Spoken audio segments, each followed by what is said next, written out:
Brought to you by Penguin.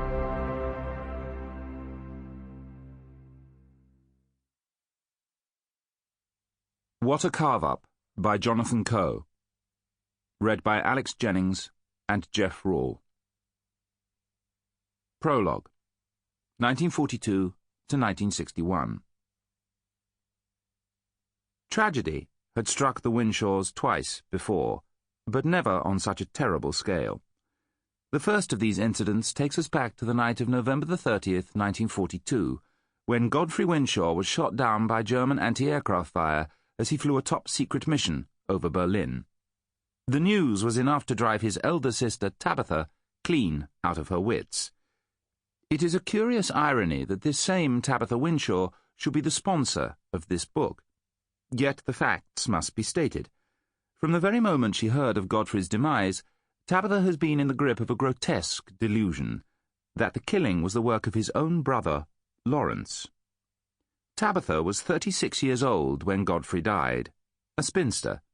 The lack of interest with which she received occasional suitors was matched only by her passionate devotion to Godfrey, by far the most handsome, most dynamic of the 5 brothers and sisters. When Godfrey announced his engagement in the summer of 1940, a warm friendship grew up between sister and prospective sister-in-law, and the marriage of Godfrey Winshaw to Mildred passed off most successfully in December of that year. Immediately before setting off on his fatal mission, Godfrey had been enjoying a few days' rest in the tranquil atmosphere of Winshaw Towers. Mildred was several months pregnant, and it was presumably the prospect of seeing these, her favourite members of the family, which induced Tabitha to cross the threshold of her hated brother's home. Although Matthew Winshaw and his wife were still alive, Lawrence had established himself as master of the house. Following Godfrey's departure, both women became uneasy. Mildred, with the natural anxiety of a wife whose husband has set out upon an errand of uncertain outcome, Tabitha with a more violent agitation, which manifested itself in a worsening of her hostility towards Lawrence.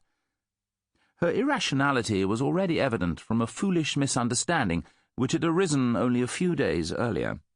Bursting into her brother's office, she had surprised him during one of his business conversations and snatched away the scrap of paper upon which, in her version of events, he had been transcribing secret instructions over the telephone. Later, when she made her fantastic accusation against Lawrence, she threatened to bring it forward as evidence. Fortunately, the excellent Dr. Quince, trusted physician to the Winshaws, had by that stage made his diagnosis, the effect of which was to determine that no statements made by Tabitha thereafter would be received with anything other than the deepest scepticism.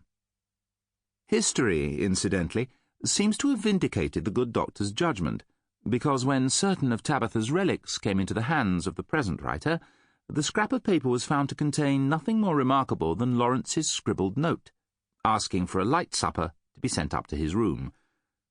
Tabitha's condition deteriorated still further after Godfrey had left, and a peculiar incident took place.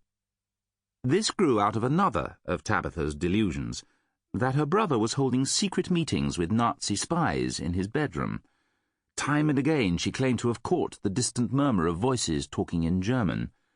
Finally, she waited until she was convinced that he was engaged in one of his sinister conferences, then locked the door and ran downstairs, shouting that she had captured her brother in the very act of betraying his country. Mildred and Beatrice were about to climb the staircase to investigate when Lawrence himself emerged, cue in hand, from the billiard room. But Tabitha continued to scream at her brother, until finally she was carried to her room in the west wing, where a sedative was administered by Nurse Gannett.